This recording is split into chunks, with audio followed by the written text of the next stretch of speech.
The Galactic Council had one rule: never let the humans walk away from the table.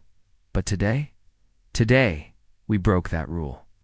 The final straw, the conference chamber on Nexus Prime, stretched across 3 kilometers of gleaming metal and crystal designed to accommodate the vastly different physiologies of 47 galactic species.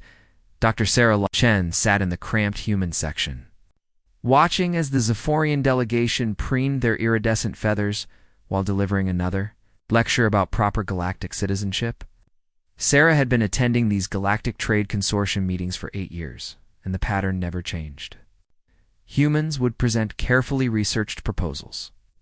Alien species would dismiss them with barely concealed contempt, and Earth would be assigned increasingly restrictive guidelines for their participation in galactic commerce.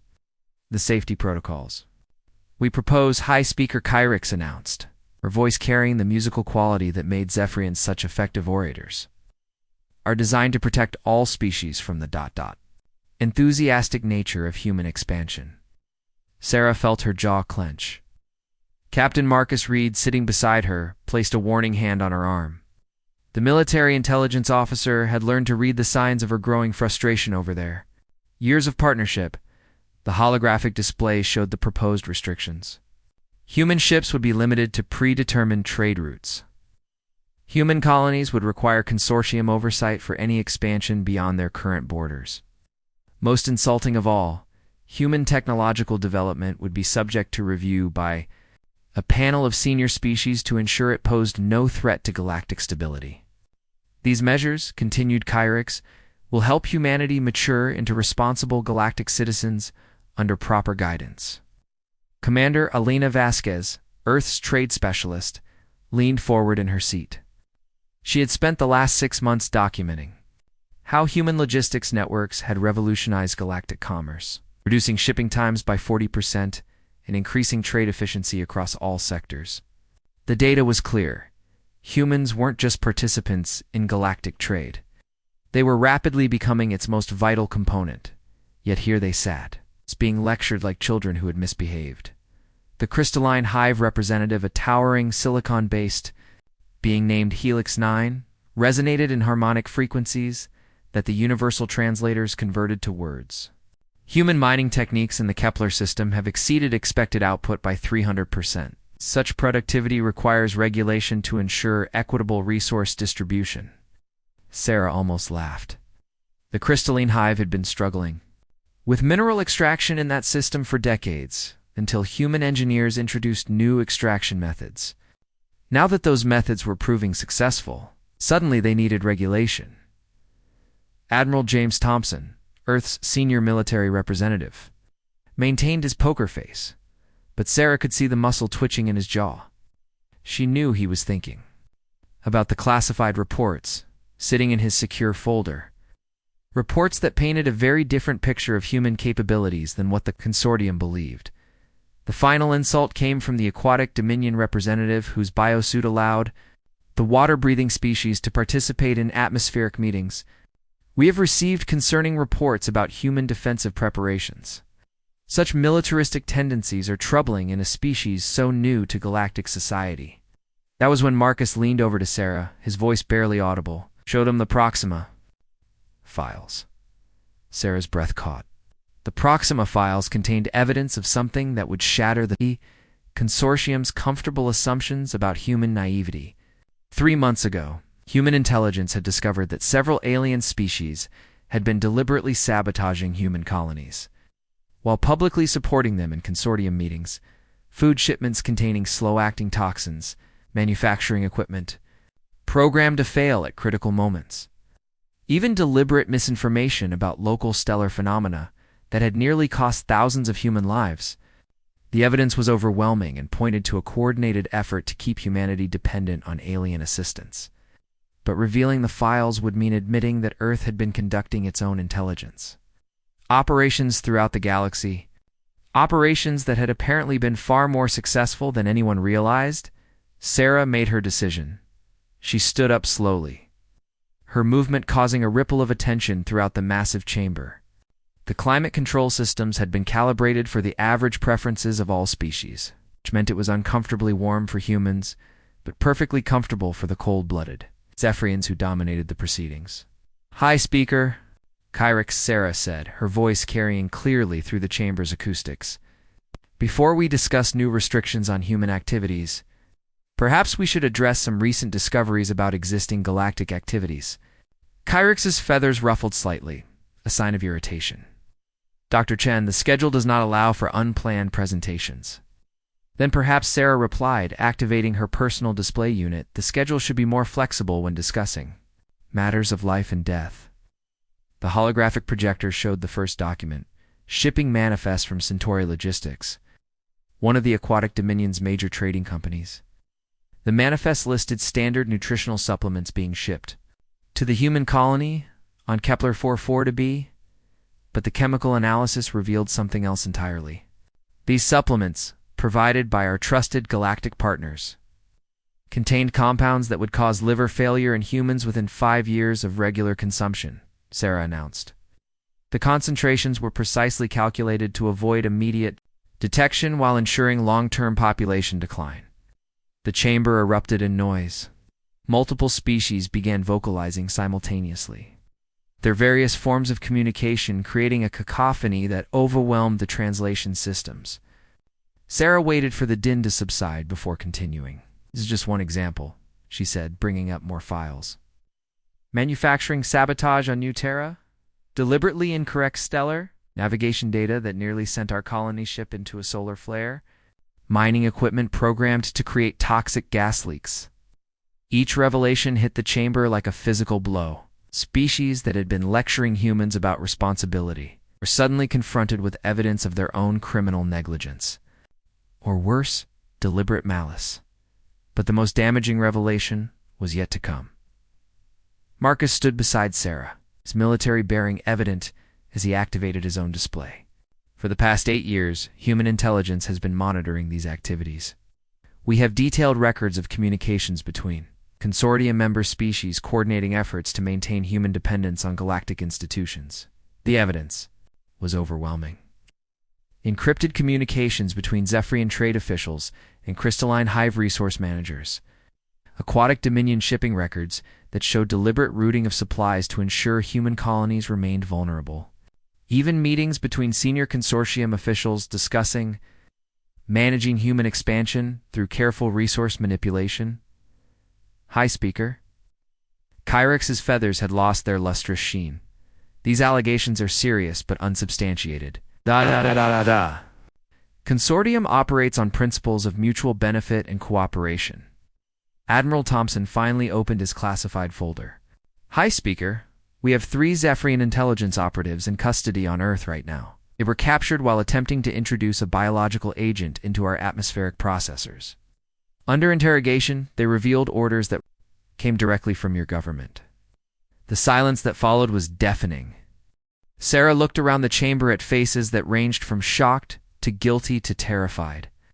These species had spent years treating humans as naive newcomers who needed guidance and protection.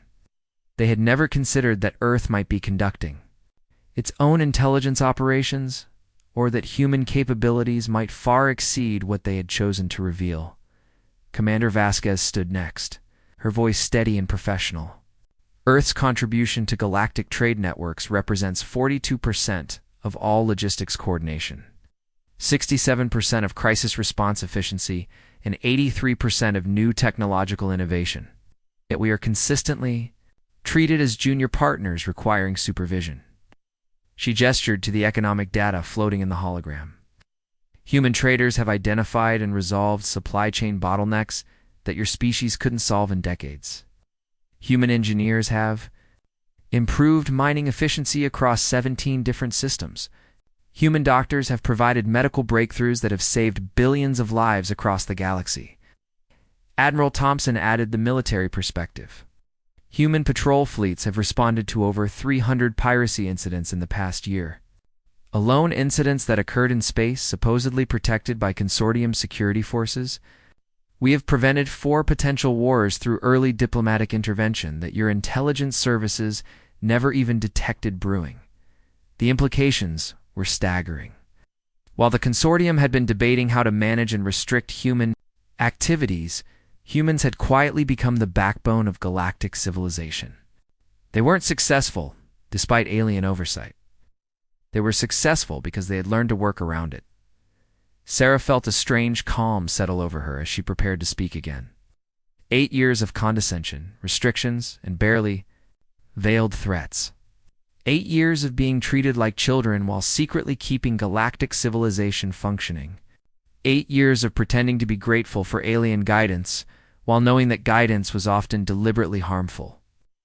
We came to this meeting prepared to discuss new trade agreements and expanded cooperation, she said, her voice carrying to every corner of the vast chamber. Instead, we find ourselves facing new restrictions based on the false premise that humanity is somehow dangerous or unprepared for galactic citizenship. She paused, looking directly at High Speaker Kyrix. But the evidence we have presented today shows that the danger does not come from human ambition or naivety. It comes from species who see humanity as a threat to their established power structures and are willing to use sabotage and murder to maintain their positions. The temperature in the chamber seemed to drop several degrees. Therefore, Sarah continued, the Earth delegation is withdrawing from these proceedings. We will no longer participate in a system that treats us as subjects rather than equals, especially when that system has actively worked to harm our people. She began gathering her materials, each movement deliberate and final. Marcus and Alina followed suit, their actions creating a ripple of motion among the other human representatives throughout the chamber. High Speaker Kyrix found her voice first. Dr. Chen, you cannot simply leave. Earth is bound by treaty obligations to the consortium. You have responsibilities and commitments that cannot be abandoned on a whim. Sarah stopped packing and looked up at the Zephyrian leader. High Speaker, those treaties were signed under the assumption of good faith cooperation. The evidence we have presented today proves that good faith has been absent from the beginning. Admiral Thompson added quietly, we will honor our existing commitments to the letter, High Speaker, but we will not be signing any new agreements under the current framework. This is madness, announced the synthesis representative. It's mechanical, voice lacking the emotional undertones of organic species. Human economic integration is too significant to simply dissolve. The logistical disruption alone would be catastrophic. Alina Vasquez smiled for the first time during the meeting. That's an interesting perspective, considering we were just told that human activities require extensive new restrictions and oversight. If our integration is insignificant enough to warrant such treatment, then our withdrawal should pose no problems. The aliens exchanged glances that needed no translation. They were beginning to realize what they had just lost. As the human delegation filed out of the chamber, Sarah could hear the growing chaos behind them. Species that rarely agreed on anything were suddenly forced to confront the reality of galactic commerce without human participation. The crystalline hive was already calculating the economic impact of losing human mining innovations. The aquatic dominion was frantically reviewing trade routes that depended on human logistics networks. In the corridor outside the chamber, Marcus activated his secure communicator. Admiral Thompson to Earth Command. Phase 1 complete. Initiate. Protocol 7. Sarah didn't ask what Protocol 7 entailed, but she had a feeling that the galaxy was about to discover that human preparations for this moment had been far more extensive than anyone realized. As their shuttle lifted off from Nexus Prime, Sarah watched the sprawling alien city shrink below them. For 8 years, she had traveled to meetings like this one, hoping to build genuine partnerships between humanity and the galactic community. But partnership required mutual respect, and respect couldn't be built on foundations of sabotage and deception. The communication console chimed with an incoming message from Earth. Welcome home. Dr. Chen, Phase 2 begins immediately. Behind them, the Galactic Trade Consortium was about to learn the difference between managing an economy and depending on someone else to run it for you. When the Foundation grumbles. 3 months after the human delegation walked out of the consortium, Meeting Commander Alina Vasquez stood in the newly constructed command center on Luna Station, watching real-time data streams from across the galaxy. The massive displays showed trade routes, shipping schedules, and economic indicators that painted a picture of unprecedented chaos. Earth's withdrawal from the Galactic Trade Consortium had triggered a cascade of failures that even the most pessimistic human analysts hadn't fully anticipated. What they had discovered was that humanity hadn't just been participating in galactic commerce. They had been quietly holding it together. Status report on the Vega shipping lanes. Alina called to her logistics team. Lieutenant Commander Park looked up from his station, shaking his head. Complete breakdown. The Zephyrians tried to implement their own routing protocols after our ships pulled out. Average delivery time has increased from 6 days to 3 weeks. They're requesting emergency assistance, but command's orders are clear. Observe only.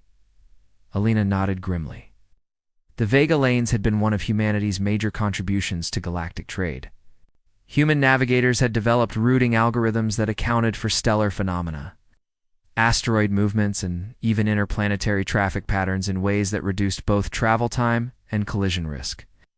The Zephyrians had dismissed these innovations as unnecessarily complex when humans tried to explain them. Now, they were learning the hard way why complexity was sometimes necessary. "What's the situation in the Kepler mining sector?" Lena asked. The answer came from Dr. James Wright, formerly the human liaison to the crystalline hive mining operations. Total production collapse, running at 12% of previous output levels. The main display showed the Kepler system where the crystalline hive had been extracting rare minerals for centuries with minimal success. Until human engineers introduced new techniques, the silicon-based aliens had been content with their traditional methods until humans demonstrated how to increase efficiency by orders of magnitude. "They keep requesting technical assistance," Wright continued. "Apparently our extraction equipment is shutting down systematically. They claim it's deliberate sabotage." Alina allowed herself a slight smile. "Is it sabotage, Doctor?" "Not exactly," Wright replied. Human-designed equipment includes safety protocols that automatically shut down operations when proper maintenance procedures aren't followed. We tried to train their engineers, but they insisted they could figure it out themselves after we left. The crystalline hive had made the same mistake as many other species. They had assumed that human innovations were simple enough to replicate without understanding the underlying principles. Human engineering wasn't just about building better machines. It was about building machines that could adapt to unexpected conditions and protect themselves from misuse. Captain Sarah Kim, monitoring deep space communications, looked up from her station with concern. "Commander, we're receiving distress signals from the Outer Rim territories. Pirate activity has increased by over 400% in the past month." This was the development that Alina had been dreading. For years, human patrol fleets had been quietly maintaining security in regions that the consortium considered low priority. These weren't official peacekeeping missions. They were classified as training exercises and navigation surveys that just happened to deter criminal activity. "Show me the attack patterns," Alina ordered. The display shifted to show the galactic periphery, where red markers indicated recent pirate attacks. The pattern was clear and disturbing. Every major raid had occurred in space that had previously been patrolled by human vessels. Admiral Thompson's voice crackled over the secure channel from Earth Defense Command. "Alina, are you seeing the Outer Rim situation?" "Yes, sir. It's worse than we projected. The Drakmor Syndicate has tripled the size of their raiding fleets. They're hitting mining convoys, supply ships, even passenger transports. Civilian casualties are mounting." Alina studied the tactical display. The Drakmor were a species of aggressive reptilian pirates who had been kept in check for years by the mere presence of human ships in their operational areas. Humans had never directly confronted them. They didn't need to. Human vessels were simply visible enough to remind the pirates that someone was watching. Without that deterrent presence, the Drakmor had apparently decided that the Outer Rim was open territory. "Sir, what are our orders?" "Continue monitoring. Do not intervene unless Earth territories are directly threatened." Alina understood the strategic reasoning, but it didn't make the situation any easier to watch. Every casualty report represented real people dying because the galaxy's power structure had been too arrogant to recognize who was actually keeping them safe. The communication console chimed with an incoming priority message from Nexus Prime. Alina wasn't surprised to see it. It was from High Speaker Kyrix. Commander Vasquez, the Zephyrian leader's image, appeared on the screen. her usually perfect feathers looking disheveled. "I hope this transmission finds you well." Alina maintained a neutral expression. "Hi, Speaker. So what do we owe the honor of this communication? The consortium is experiencing some logistical challenges since Earth's withdrawal from our trade agreements. We believe there may be opportunities for mutually beneficial consultation arrangements." The diplomatic language was carefully chosen to avoid admitting the scale of the crisis, but Alina could read between the lines. The galaxy's economy was collapsing, and the consortium was beginning to panic. "What kind of consultation are you proposing?" Alina asked. "Perhaps human advisors could assist with certain technical difficulties we're experiencing. Naturally, this would be a temporary arrangement until our own specialists can implement permanent solutions." Alina almost laughed. After months of insisting that humans needed supervision and guidance, the consortium was now asking for human help while pretending it was a minor technical issue that they could solve on their own given enough time. "Hi, Speaker. I appreciate the offer, but Earth's new policy is quite clear. We no longer provide services to organizations that consider us insufficiently mature for equal partnership."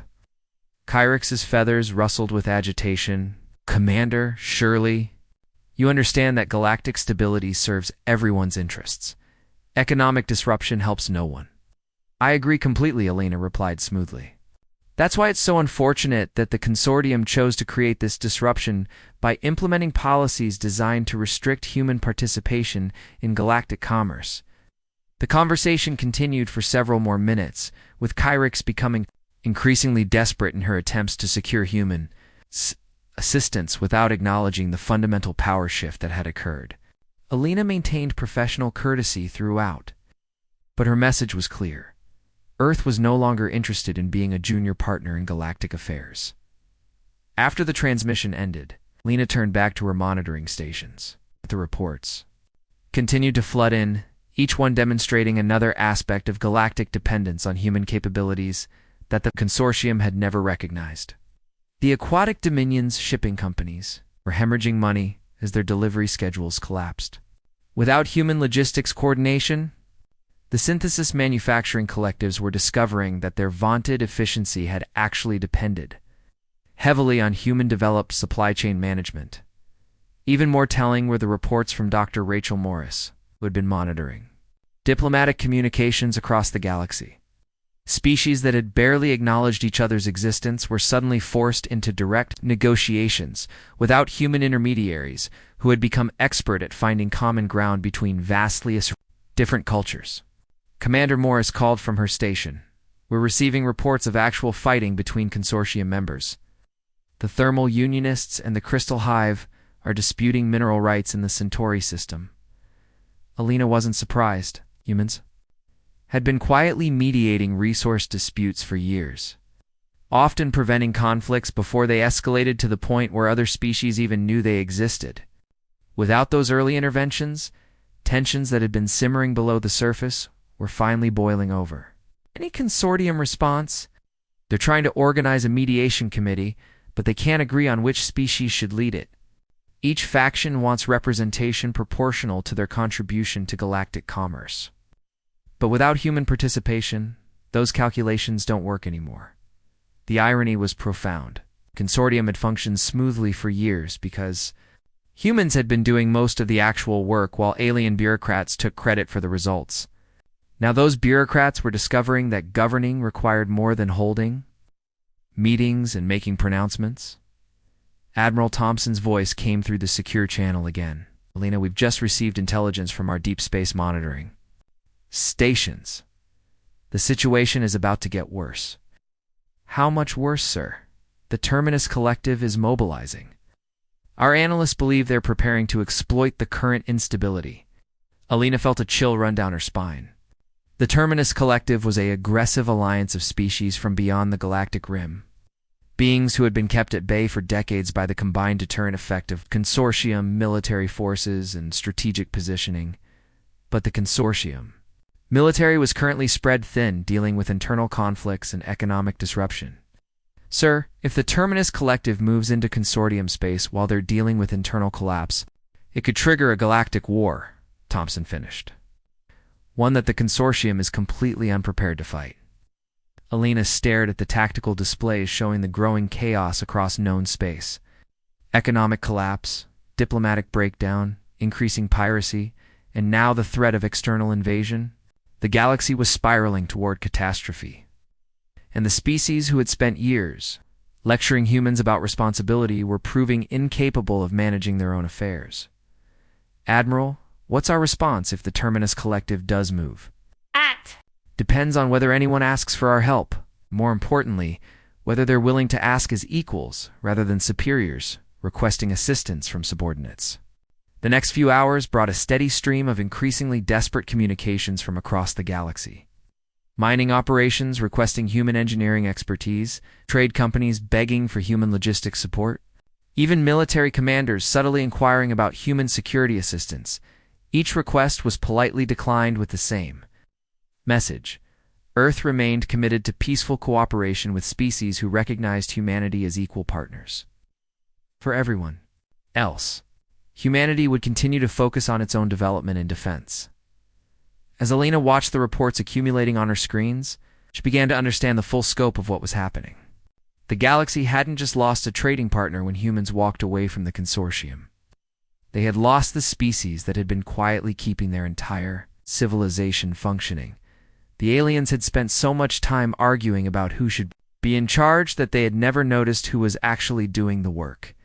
Now they were about to discover what happened when the work stopped getting done. Coming back stronger 6 months after humanity's withdrawal from the Galactic Trade Consortium, Ambassador Victoria Sterling stood in the observation deck of the newly commissioned EDS Harmony, Act! watching the massive space station designated as Neutral Meeting Grounds orbit the gas giant Haven. The station itself was a marvel of human engineering, constructed in just 3 months to serve as the venue for what historians would later call the most important diplomatic gathering in galactic history. The irony wasn't lost on Victoria, that aliens who had once insisted humans needed guidance in space construction were now meeting aboard a human-built station that surpassed anything in their own territories. Ambassador called Captain David Chen from the communication station. The consortium delegation has arrived. High Speaker Kyrix is requesting permission to board.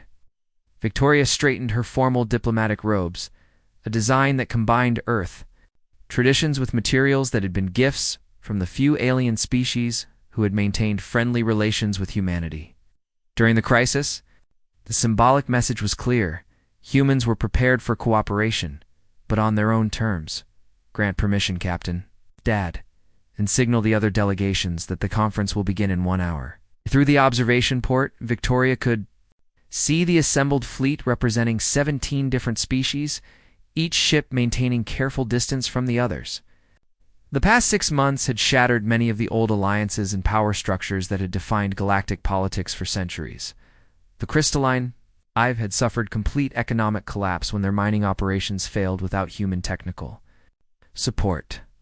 The Zephyrian Trade Federation had lost over 60% of their commercial fleet to piracy and navigation failures.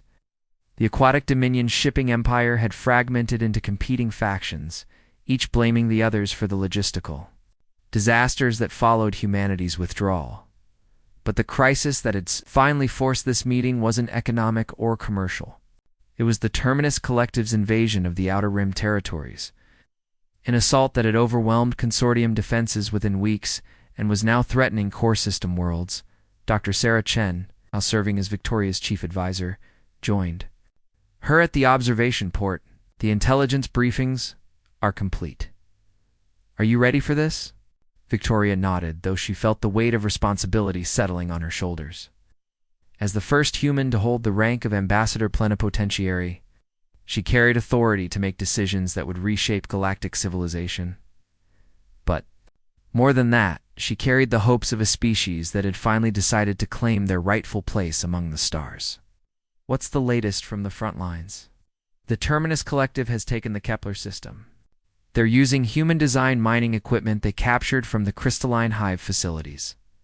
Admiral Martinez estimates they'll reach the Middle Rim within 2 months if nothing changes. The conference room on Deck 7 had been designed to accommodate the physical needs of all participating species, while subtly emphasizing human technological superiority. The environmental controls could maintain 17 different atmospheric compositions simultaneously. The holographic displays responded to neural interface commands that human technicians had developed specifically for this meeting. Even the furniture adapted automatically to the anatomical requirements of each delegate. Victoria took her seat at the head of the conference table, a position that would have been unthinkable 6 months earlier. To her right sat Dr. Chen, Admiral James Martinez, and Commander Elena Vasquez. To her left were the chairs designated for allied species, the benthic researchers, the Stellar Cartographers Union, and the Independent Miners Collective, all groups that had maintained friendly relations with humanity throughout the crisis.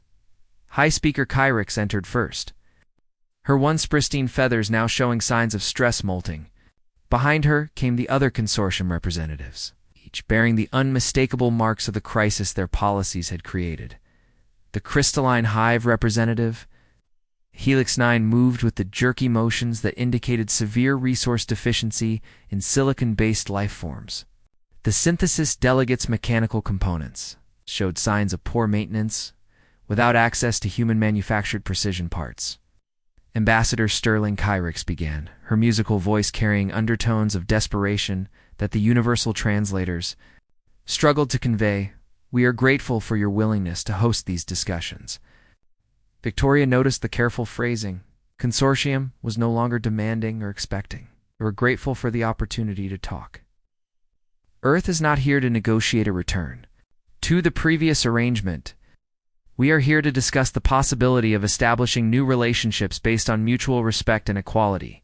She activated the holographic display, showing the current state of galactic civilization. Red zones indicated territories under Terminus collective control. Yellow areas marked regions suffering from economic collapse or civil unrest. Green showed stable systems. The pattern was unmistakable. Stability correlated directly with proximity to human space, or the presence of human allies. The past 6 months have demonstrated that galactic civilization faces challenges that require cooperation between all species, Victoria continued.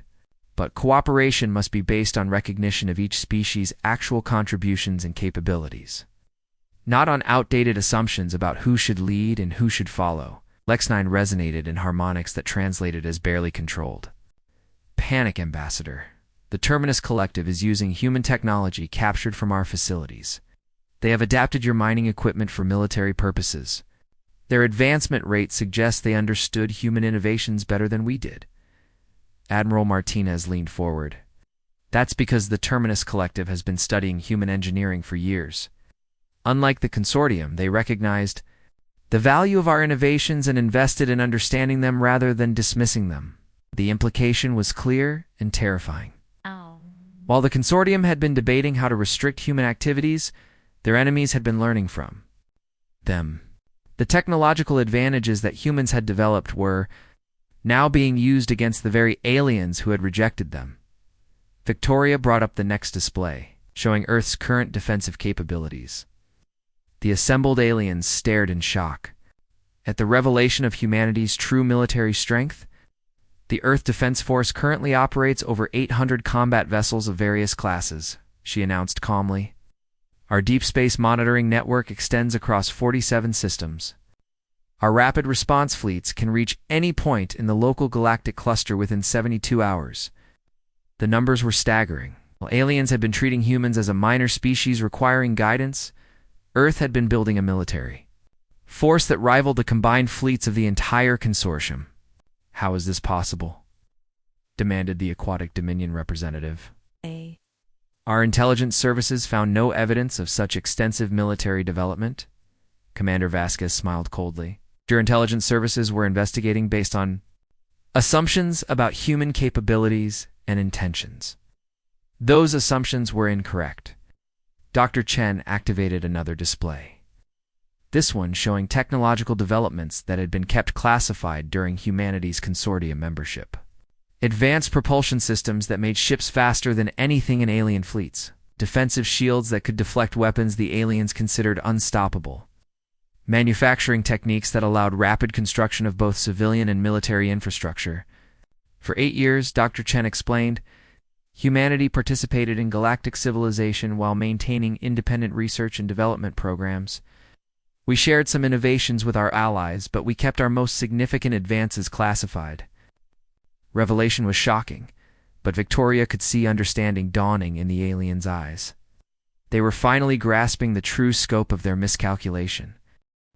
The question now, Victoria said, is whether we can establish a framework for cooperation that acknowledges reality rather than perpetuating comfortable illusions. She brought up the final display, Earth's proposed terms for a new galactic alliance. First, equal representation for all member species based on actual contributions rather than historical precedent. Second, shared defense responsibilities with command authority rotating between species based on expertise and capability. Third, open technology sharing between allied species with protection for proprietary innovations. Fourth, economic cooperation, based on mutual benefit rather than exploitation. And fifth, Admiral Martinez added, immediate joint action to address the Terminus collective threat before it destroys everything we're trying to preserve. The silence that followed was profound. These terms represented a complete transformation. Of galactic power structures, species that had dominated consortium politics for centuries would find themselves equal partners with beings they had considered primitive newcomers. High Speaker Kyrix was the first to speak. These terms, they would fundamentally alter the nature of galactic governance. Yes, Victoria replied simply. The old system failed catastrophically. We need something better. What guarantees do we have that humanity won't use its superior capabilities to dominate this new alliance? Dr. Chen answered with data rather than promises. Human behavior over the past 8 years demonstrates our commitment to cooperation rather than conquest. We had the ability to take control of galactic trade networks, mining operations, and security arrangements at any time. Instead, we worked to improve systems for everyone's benefit. She paused, then added, it was only when that cooperation was rejected and punished that we withdrew our support. The negotiations continued for hours, with each species wrestling with the implications of accepting human leadership in areas where Earth had demonstrated superior capability. Some delegates argued for maintaining traditional power structures, despite their obvious failures. Others recognized that survival required adapting to new realities. The breakthrough came when Commander Vasquez presented real-time intelligence about Terminus collective movements. Their main assault fleet is massing in the captured Kepler system. Intelligence suggests they're preparing to attack the core worlds within 3 weeks. The tactical display showed the overwhelming force that the Terminus collective had assembled using captured consortium resources and human-derived technologies. Against this threat, traditional consortium military forces would be helplessly outmatched. However, Admiral Martinez continued, Earth Defense Force analysis indicates that coordinated action by a unified alliance could stop this offensive and potentially drive the Terminus forces back beyond the galactic rim. He activated a holographic battle plan that showed human consortium and allied forces working together in ways that leveraged each species' strengths while compensating for their weaknesses. The strategy was brilliant, but it required the kind of integrated command structure that would only be possible under the new alliance framework. This is our choice, Victoria said, her voice carrying the weight of galactic history. We can continue arguing about who should be in charge while our civilization burns. Or we can work together as equals to preserve what we've built and make it stronger. The vote, when it finally came, was closer than Victoria had hoped, but decisive enough to proceed. 31 species agreed to join the new Galactic Alliance under the proposed terms. 16 abstained, choosing to remain independent but friendly. Only 3 species rejected the proposal outright, and even they agreed to non-aggression pacts. 3 days later, the combined fleet of the new Galactic Alliance launched the largest coordinated military operation in recorded history.